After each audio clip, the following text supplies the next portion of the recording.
اب آپ ادھر سے بچ رہے ہیں تو آپ کے ساتھی ججز سنا رہے ہیں، آپ سامنے دیکھتے ہیں تو آپ کو پی ٹی آئی کا وکیل سوال کرتا ہے، آپ سنی اتحاد کونسل کی طرف دیکھتے ہیں تو وہ آپ سے متلاشی نظروں سے پوچھتے ہیں، تو آپ کس کس سے بچیں گے؟ تو یہ آپ نے جو کیا یہ آپ کو فیس کرنا پڑ رہا ہے۔ بہرحال آج بھی جب آئے وکیل صاحب جو کہ پی ایم ایل این اور دوسری وہ جو تمام جماعتیں جن میں یہ نشستیں بٹی تھیں، تو جسٹس عائشہ ملک صاحبہ نے پھر جو وہاں پر ان کے بخیے ادھیڑے ہیں وہ سننے سے تعلق رکھتے ہیں۔ جسٹس عائشہ ملک صاحبہ نے ان سے یہ سوال کیا کہ بھائی آپ نے جو یہ ایکسٹرا نشستیں حاصل کی ہیں، آپ ان کو ڈیفینڈ بھی کرنے آگے ہیں، تو یہ بتائیے کہ یہ جو آئین میں لکھا ہے کہ آپ کو جیت کے تناسب سے نشستیں ملتی ہیں، تو یہ متناسب نمائندگی کیسے ہوگی؟ اس ایک سوال کے جواب پہ 5 منٹ وہ گرل کرتی رہی ہیں، لیکن موصوف کے پاس اس کا کوئی جواب نہیں تھا۔ آگے سے جواب دے رہے ہیں پی ٹی آئی نے لسٹ جمع نہیں کرائی، سنی اتحاد کونسل نے الیکشن نہیں لڑا، انہوں نے لسٹ بھی، انہوں نے جو کچھ بھی کیا ہے وہ ان کا مسئلہ ہے، نشستیں انہیں ملیں گی یا نہیں ملیں گی وہ ایک الگ معاملہ ہے۔ آپ یہ فرما دیجئے کہ آپ کو یہ نشستیں کیوں ملیں، اور اس کا کوئی جواب نہیں تھا ان کے پاس۔ آئیں بائیں شائیں اور بحث مباحثہ فضول کا۔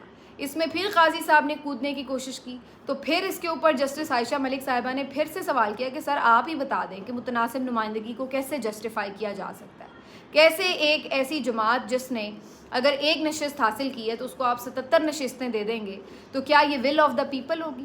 اور پھر عائشہ ملک صاحبہ کا بہت امپورٹنٹ آرگومنٹ کہ یہ بتا دیجئے کہ اگر کسی کو کم نشستیں عوام نے دی ہیں تو کیا ہم کسی اور کی نشستیں اس کو دے کے، مخصوص نشستیں اس کو دے کے اس کو میجورٹی دے دیں؟ پھر تو ہم نے ول آف دا پیپل کا ہی قتل کر دیا۔ تو یہ بڑی بہت لاجیکل باتیں آج جسٹس عائشہ ملک صاحبہ نے آج اٹھائی ہیں۔ پھر جسٹس منیب اختر صاحب نے بھی بڑے امپورٹنٹ سوال کیے، اور انہوں نے بھی پھر یہ بات کی کہ جناب جو الیکشن میں بیٹ کا سمبل لیا گیا اس کے گرد یہ سارا مسئلہ جو ہے وہ گھومتا ہے بار بار۔ پھر انہوں نے سوال کیا الیکشن کمیشن کے وکیل سے۔ اب یہ بڑا دلچسپ تھا کہ بھائی آپ بتا دیں کہ بلہ تو چلیں سپریم کورٹ نے لے لیا، لیکن آپ نے خود سے یہ کیسے طے کر لیا کہ یہ تمام لوگ آزاد ہیں؟ آپ نے ان کو پی ٹی آئی کے حوالے سے اپنی وابستگی شو کیوں نہیں کرنے دی؟ اس کے اوپر الیکشن کمیشن کے پاس کوئی جواب نہیں تھا۔ پھر انہوں نے کہا جی وہ بلے کے نشان کا جو فیصلہ آیا، جو بلے کے نشان کا فیصلہ آیا، جب انہوں نے بار بار اس کا حوالہ دیا تو قاضی صاحب چڑ گئے۔ انہوں نے کہا بھائی آپ کیا بلے کے نشان کا فیصلہ لگے ہوئے ہیں کرنے، کہاں میں نے ایسا لکھا، کہاں میں نے ویسا لکھا۔ ان کو پھر اپنی وضاحتیں دینی پڑ گئیں کیونکہ ظاہر ساری ملبہ ان کے اوپر گر رہا تھا۔ تو جسٹس منیب نے پھر صحیح ان کو گردن سے پکڑا ہوا تھا الیکشن کمیشن کے وکیل کو کہ بھائی ایون آج یہ بھی انکشاف ہوا کہ حامد رضا صاحب جو سنی اتحاد کونسل کے چیئرمین ہیں، انہوں نے تو اپنی وابستگی سنی اتحاد کونسل کے ساتھ ہی شو کی ہوئی ہے نامینیشن پیپرز میں، جو کہ آج خود سبمٹ کرا الیکشن کمیشن نے۔ تو آپ نے اپنے طور پر ان کو کیسے آزاد ڈکلیئر کر دیا؟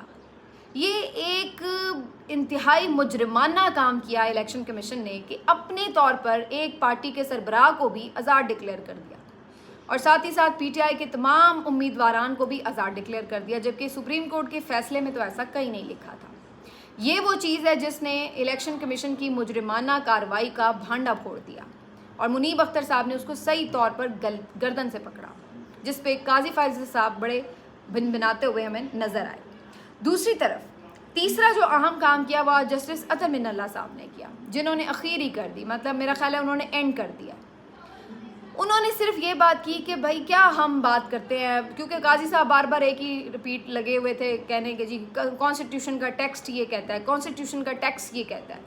بھائی ٹیکسٹ جو بھی کہتا ہے، کیا جو ناانصافی ہو رہی ہے وہ آپ کو نظر نہیں آ رہی ہے؟ پھر اطہر من اللہ صاحب نے اس بات کے اوپر کیا کہ بھائی آپ یہ دیکھیں اس ملک میں ہو کیا رہا ہے، ہم نے کیا ریت میں اپنی سر دبا کر آنکھیں بند کر کے بیٹھے رہنا ہے؟ جو کچھ ہو رہا ہے ملک میں اس وقت، جس طرح کے الیکشن ہوئے ہیں، جس طرح لوگوں کو اٹھایا گیا ہے، جس طرح لوگوں کو ابڈکٹ کیا گیا ہے، جس طرح پریس کانفرنسیں ہوئی ہیں، جو الیکشنز کے اوپر دھاندلی کا اتنا بڑا مسئلہ ہے وہ ہمارے پاس سامنے پڑا ہوا ہے، تو یہ سب ہوا، اور آپ اب کہہ رہے ہیں کہ ہم چپ کر کے بیٹھے رہیں۔ کیا ہماری کوئی ذمہ داری نہیں ہے؟ کیا ہماری ذمہ داری نہیں ہے ایز اے سپریم کورٹ ججز کہ ہم نے عوام کا جو حقوق ہے اس کے تحفظ کرنا ہے؟ یہ ہماری ذمہ داری نہیں ہے؟ اور آپ کانسٹیٹیوشن کی رٹ لگائے ہوئے ہیں۔ یہ بتائیں کہ کانسٹیٹیوشن پہ عمل ہو کہاں رہا ہے بھائی اس ملک میں؟ کہاں ہو رہی ہے آئین کی پاسداری؟ تو اطہر من اللہ صاحب نے پھر صحیح طور پر آئینہ دکھایا۔ اس پہ عجیب و غریب ان کے ایکسپریشنز تھے قاضی صاحب کے، کیسے کیا بات کر رہا ہے، جیسے اس طریقے سے۔ یعنی آپ کو لوگوں کے دکھ درد کا جب آئینہ دکھایا جاتا ہے تو آپ ہنستے ہیں, مذاق اڑاتے ہیں. آپ کے لیے وہ ایک ہنسی کی بات ہے کہ یہ کیا بیوقوفانہ باتیں کر رہا ہے اطہر من اللہ, اس طرح کی چیز. تو اطہر من اللہ صاحب نے یہ بات کی کہ آج جو ہم کر رہے ہیں اور اس پہ اگر ہم آنکھیں بند کر کے بیٹھیں تو کل کو تاریخ ہمیں معاف نہیں کرے گی, ہم بھی تاریخ کے کٹہرے میں ہوں گے کہ ہم نے سپریم کورٹ کے جج ہوتے ہوئے کیا کیا, آنکھیں بند رکھی ہم نے اس ساری ناانصافی کے اوپر. ابھی بھی لوگ 2018 کی بات کرتے ہیں, چلیں وہ تو جو ہوا سو ہوا پاسٹ ہے اور ہم سب نے غلطیاں کی ہیں, کوئی یہاں پہ فرشتہ نہیں ہے, یہ کہا اطہر من اللہ نے. لیکن جو آج ہو رہا ہے اس کو تو ہم ٹھیک کر سکتے ہیں کہ اس کو بھی ہم نے ٹھیک نہیں کرنا. تو یہ آج اطہر من اللہ صاحب کے ریمارکس تھے. اس کے بعد بھی اب ظاہر ہے ابھی ہو رہا تھا معاملہ, پھر بیچ میں بریک آ گیا. قاضی صاحب آج کافی انوئے نظر آ رہے تھے بیکاز جتنے بھی ججز کے سوالات تھے, منیب اختر صاحب, عائشہ ملک صاحبہ یا جناب اطہر من اللہ صاحب کے, انہوں نے کافی انوائے کیا قاضی صاحب کو. لیکن الٹیمیٹلی جو حق ہے وہ تو حق ہے, وہ تو سچ ہے. ان کا ایک ہی اس کے بارے میں ڈیفینس ہے, وہ یہ کہ جی آئین کے الفاظ, آئین کے الفاظ, بھائی آئین کے الفاظ متناسب نمائندگی کہتے ہیں. یہ تو نہیں کہتے کہ کسی کی بھی نشستیں اٹھا کے دوسرے کو دے دو, یہ تو کہیں آئین میں نہیں لکھا ہوا قاضی صاحب. ایک بات. دوسری بات, اگر میں یہ آپ کی بات مان بھی لوں کہ آئین میں یہی لکھا ہو کہ بھائی اس کی نشستیں اٹھا کے اس کو بھی دی جا سکتی ہیں اگر اس نے کوئی لسٹ جمع نہیں کرائی اس ٹیکنیکل ایرر کے اوپر, اگر یہ بات مان بھی لی جائے, تو مجھے صرف آپ یہ بتا دیجئے, آپ ایک بات کرتے ہیں جی آئین کو فالو کرنا ہے, قانون کو فالو کرنا ہے. آئین اور قانون بنائے کیوں جاتے ہیں؟ آئین اور قانون انصاف دینے کے لیے بنائے جاتے ہیں, سزا دینے کے لیے نہیں محض بنائے جاتے. انصاف کرنے اور سزا دینے میں فرق ہوتا ہے. جب حقدار سے آپ حق چھین لیں اس کا, تو یہ انصاف نہیں ہوتا. آپ کو بھی نظر آ رہا ہے کہ حقدار کون ہے ان نشستوں کا, لیکن آپ کو دوسری طرف اپنی ایکسٹینشن بھی نظر آ رہی ہے. تو آپ اس حقدار کو حق نہیں دے رہے صرف اس لیے کہ جی آئین کے الفاظ کے پیچھے آپ چھپنے کی کوشش کر رہے ہیں. تو قانون یہ کہتا ہے, آئین یہ کہتا ہے کہ جو اس کا مقصد ہے بنانے کا, آئین بنانے کا, اس آئین میں وہ قانون بنانے کا جو مقصد ہے وہ کیا ہے کہ لوگوں نے جتنے لوگوں کو جتوایا وہ لوگ, وہ سیاسی جماعت, ان کو مخصوص نشستیں ملیں گی. تو آپ will of the people challenge کر رہے ہیں یہاں پہ, کیونکہ جن لوگوں نے زیادہ لوگوں کو نشستیں دی آپ ان کو مخصوص نشستیں نہیں دے رہے ہیں, آپ دوسروں کو دے رہے ہیں. تو آپ تو پورا الیکشن رزلٹ ہی چینج کر رہے ہیں ایک طرح سے. اور اس کے اوپر میں صرف ایک آخری بات کروں کہ قانون میں ایک چیز لکھی ہوئی ہے کہ آپ نے ریڈ بتی کے اوپر گاڑی روکنی ہے, اور جب کوئی ریڈ بتی کراس کرے گا تو ظاہر ہے اس کو چالان کٹے گا, جرمانہ پڑے گا, ٹھیک. لیکن ایمبولینس وہ ریڈ لائن کراس کرتی ہے, ریڈ لائن کے اوپر بھی, ریڈ بتی کے اوپر بھی گزر جاتی ہے, رانگ وے سے بھی گزر جاتی ہے. تو کیا قاضی صاحب آپ وہاں پہ کھڑے ہوں گے تو آپ اس کو کہیں گے کہ تو رک جا, تو پہلے یہاں چالان بھر, مریض اندر مر رہا ہے تو مر جائے, لیکن قانون میں یہ لکھا ہے کہ ریڈ لائٹ جلے گی تو رکنا ہے, تو تم نہیں رکے. یہ نہیں ہوتا. آپ یہ تو دیکھیں گے نا کہ حالات و واقعات کیا تھے, پھر دیکھیں گے کہ بھائی کیا وجہ بنی ہے. اگر ایون کوئی ایمبولینس نہیں بھی ہے, کوئی اور بھی بندہ ہے, اس نے بھی اگر ریڈ لائٹ کراس کی ہے, تو حالات اگر ایسے ہیں کہ اس کے اندر کوئی مریض ہے, تو کیا آپ اس کو کہیں گے کہ بھائی تو پہلے یہاں پہ چالان بھر, اپنے چالان کٹوا بیٹھ کے, اس کے بعد تجھے ہسپتال جانے دیں گے؟ تو حالات و واقعات اس کے ساتھ ہی جڑے ہوتے ہیں نا, آپ آئین کی محض الفاظ کی تشریح تو نہیں کر رہے ہوتے.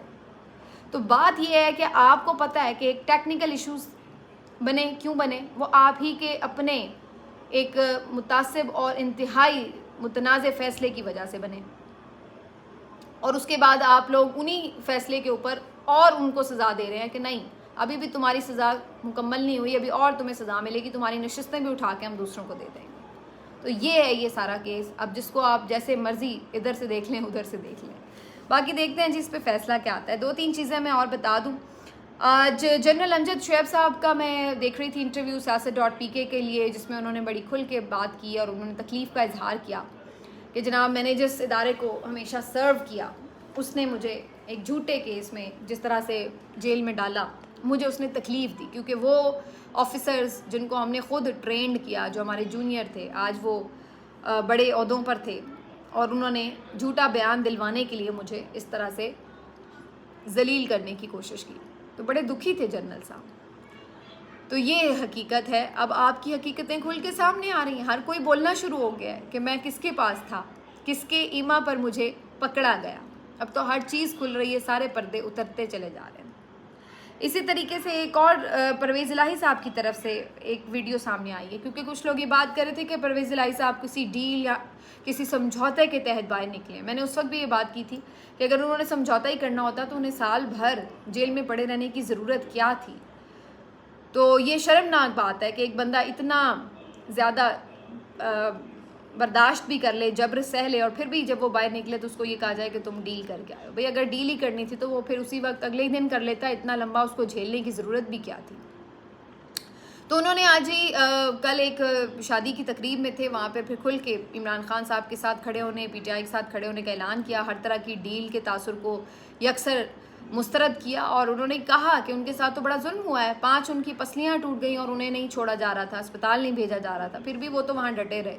تو اب کیا ڈیل کر کے انہوں نے کرنا ہے. لیکن وہ پر امید تھے. انہوں نے کہا عمران خان صاحب سے جیل میں جب بھی بات ہوئی ہے تو ہم بہت سی اہم باتیں کی ہیں ہم نے, اور انشاءاللہ آپ دیکھیں گے کہ جلد ہماری واپسی بھی ہوگی, اور انشاءاللہ عوامی خدمت کا سلسلہ بھی وہاں سے ہی شروع کریں گے. تو پرویز الہی صاحب نے بھی فائنلی اپنا دوبارہ سے جو ایک ریزالو تھا وہ سامنے شو کر دیا ہے. اس کے ساتھ ساتھ جی عدت کیس کے حوالے سے آپ کو بتا دیں 27 جون کو اس کا فیصلہ فائنلی معطلی کے حوالے سے سنایا جائے گا کہ سزا معطل ہونی ہے یا نہیں. 27 جون تک ہی ڈیڈ لائن دی تھی اسلام آباد ہائی کورٹ کے جسٹس میاں گل حسن اورنگزیب نے مجوکا صاحب کو کہ آپ کم از کم معطلی کے حوالے سے 10 دن میں فیصلہ سنا دیں. تو وہ 10 دن 27 تاریخ کو پورے ہوں گے. تو 27 تاریخ کو 3 بجے یہ فیصلہ سنایا جائے گا معطلی کے حوالے سے. میرا اس کے اوپر بہت کلیئر ورژن ہے. اگر تو سزا معطل ہوتی ہے تو اس کا مطلب یہ ہے کہ عمران خان صاحب کو کسی بھی اور کیس میں 9 مئی وغیرہ میں کسی میں بھی گرفتاری ڈال دیں گے. اور اگر سزا معطل نہیں ہوتی تو پھر اس صورت میں 1 مہینہ تو ویسے ہی ابھی چونکہ آگے پھر ٹرائل شروع ہو جائے گا تو اس میں پھر عمران خان صاحب قید میں ہی رہیں گے. تو عمران خان صاحب ابھی رہا نہیں ہوں گے. اس کے لیے ان دونوں میں سے ایک ہی آپشن ہوگا, یا تو کسی اور کیس میں گرفتاری اور یا پھر اسی کیس میں معطلی نہیں کی جائے گی سزا کی. تو فی الحال تو بظاہر یہی نظر آ رہا ہے. اس کے علاوہ تو تیسرا مجھے کوئی آپشن فی الحال نظر نہیں آ رہا. اب آخر میں جناب تھوڑی سی بات اس حوالے سے بھی کر دیں کہ پاکستان تحریک انصاف نے عمران خان صاحب سے جو ملاقات کی ہے علی امین گنڈا پور صاحب نے, اور اس کے بعد جو اوور آل بھی ایک عمران خان صاحب کا ایک ورژن آ گیا ہے اس ایکسپیکٹڈ آپریشن کے اوپر, تو اس کے بعد پی ٹی آئی نے آج بڑے کھلے طریقے سے اس کی مخالفت کی. عمر ایوب نے, بیرسٹر گور نے آج جو گفتگو کی پارلیمنٹ ہاؤس کے باہر, تو انہوں نے اس میں کافی اس آپریشن کے حوالے سے واضح موقف دے دیا کہ کسی قسم کے بھی کوئی آپریشن کی حمایت نہیں کرتی پاکستان تحریک انصاف. اور دوسری طرف وزیر اعظم ہاؤس بھی آج تھوڑا سا کچھ بیک فٹ پر نظر آیا, اور ان کی طرف سے بھی وضاحتی بیان آیا. چلیے یوں کرتے ہیں اس کے اوپر میں ذرا آپ کو اپنا ڈیٹیل ایک انالیسز ہے وہ اگلے ویڈیو میں آپ کے ساتھ شیئر کرتی ہوں. ابھی تک کے لیے اتنا ہی. اپنا خیال رکھیے. اللہ حافظ.